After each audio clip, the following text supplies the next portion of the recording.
ભાવનગર બગદાણા નવનીત બાલધિયાને મારવામાં આવેલ મારનો મામલો। સમગ્ર કેસની તપાસ હાલ એસઆઈટીની ટીમ ચલાવી રહી છે। ભોગ બનનાર નવનીત બાલધિયાને બગદાણા પોલીસ મથકની ટીમ એસઆઈટી સમક્ષ રેન્જ આઈજી કચેરી ખાતે દોડી આવી। નવનીત બાલધિયાનું એસઆઈટીની ટીમ નોંધશે વિશેષ નિવેદન।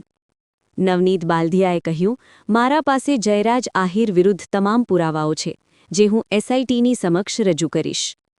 વધુ વિગત માટે જોતા રહો રિપોર્ટર 24 ન્યૂઝ।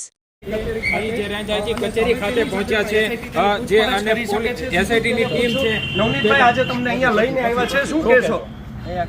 મારું નિવેદન લેવા માટે આવેલા છે। અચ્છા, નિવેદન તમારું તમારા ઘરે આવીને લેવાનું, એસઆઈટી તમને અહીંયા લઈને આવી છે, શું કહેશો?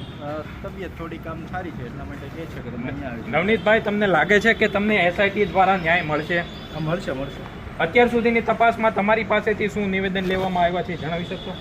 અત્યાર સુધીમાં હજી એસઆઈટી વાળા કંઈ લીધા નથી, નિવેદન લેવા માટે મને અહીંયા બોલાવેલો છે। અચ્છા, તમારો હજી પણ એ જ આક્ષેપ છે કે આમાં હુમલાની ઘટનામાં કોણ હોઈ શકે? જયરાજ આહિર સિવાય બીજો કોઈ નથી। અચ્છા, તો તમે અત્યારે રેન્જ આઈજી કચેરી ખાતે આવ્યા છો, તો જે તમે બનાવ બન્યો